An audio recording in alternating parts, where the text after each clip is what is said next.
We end up going to the States, coming over here. We try and get over here and do a bunch of stuff in the summer together as a family. And when she went home, she had a bacteria in her lungs. It was a bit different. That's not uncommon. We change up antibiotics, and she's got like an 8-week period to try and beat this thing. So she works really, really hard. For a 10-and-a-half-year-old kid at that time, works really, really hard. It's a Wednesday. It was raining in Belfast, Northern Ireland, as it always is. And we were in a park, and the phone went, and it was a specialist, and they were like, it's all clear. Because if it wasn't clear, she was going to have to be kind of quarantined, because you don't want this bacteria spreading anywhere else and this kind of stuff. Long line in, IVs, feeding tube, intravenous, all that kind of stuff, 4 physios a day. That's what we were looking at. So the doctor was like, you don't have to come in. And I genuinely was so excited. Like, I was really, really fearful that was going to happen.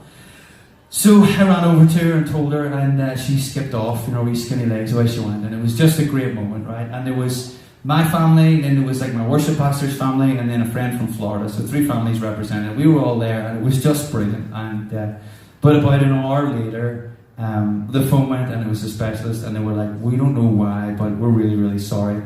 We got it all wrong. Like, that bacteria is there, and there's another one that's then grown, and it's even worse. You have to come in straight away. So I went from like literally floating on cloud 9, feeling like the Shekinah glory of God was carrying me around a park, right? To literally I was unconsolable. And that night was a Wednesday night, and normally, I'm kind of outnumbered 4-1. Normally, I go like climbing or something like that, because the women's Bible study was in my house, and there's all these women like crammed into my small house in East Belfast.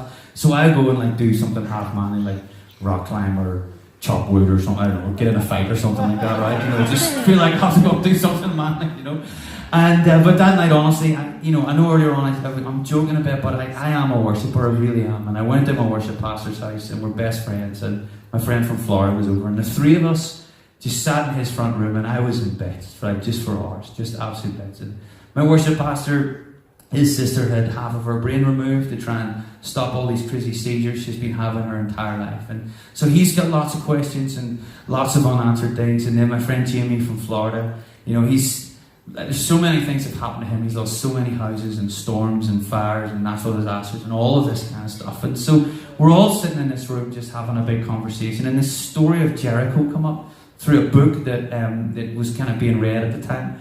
And just this picture of, Joshua was, when he took over from the children of Israel, the first thing he basically had to do was go and take the city of Jericho, a walled city that had never been overthrown before. Like a fortified city that was just like impenetrable.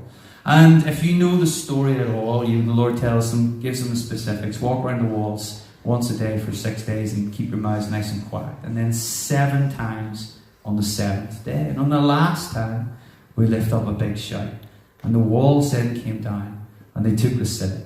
And it's kind of a picture of what it's kind of like in our family. And maybe for you, like you might have a big scary Jericho that's right in front of you. And for Joshua, there was always a promise. There was always something that sat and ruled and reigned over it all. And but there's an honesty in this song as well, I feel like, because the first line of the song is, to all our questions, there will be an answer. And if you know and love the Lord, one day we're going to stand before the King of Kings, and all of this stuff, whatever good, bad, it'll all maybe make sense in a heartbeat.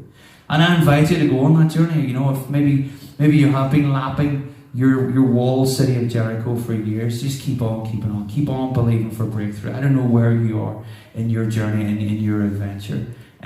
But dare to believe that there is a promise. There's something that sits and rules over it. And if we can fix our eyes on the promise, it's not negating that the thing's not there. That's dumb, right? It's about looking at his promises, holding on to who he is, the faithfulness of our God, the goodness of our Savior, and seeing that rules and reigns above whatever it is that's right there as we lap. And I think it changes the way we walk. We walk in maybe a little bit more of like some sense of active rest because of whose we are. We're held in his hands.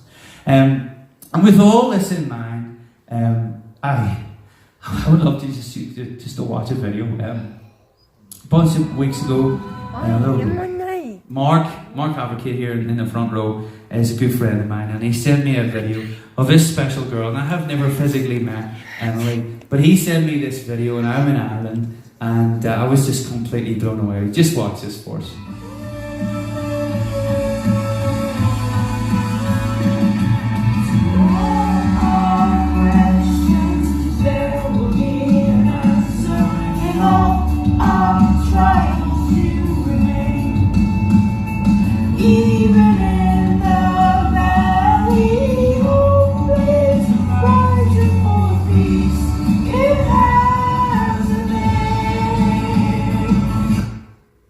So that's Emily. Who knows Emily in the room here? Put your hand up. Okay.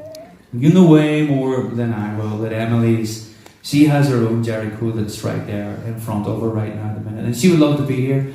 She's in ICU. And I really, well, we want to dedicate this song to Emily, okay? And we want to join together. We want to pray for her as the church, as the body of Christ.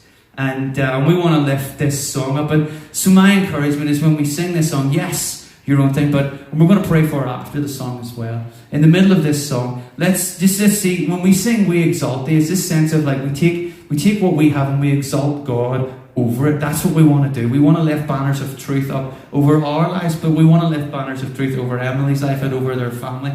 We want to begin to pray for peace and rest. We want to begin to speak to the mountain, not about the mountain. We want to speak health and wholeness into your life. We want to stand together this evening and agree that there will be breakthrough in this circumstance. Does that sound like a plan?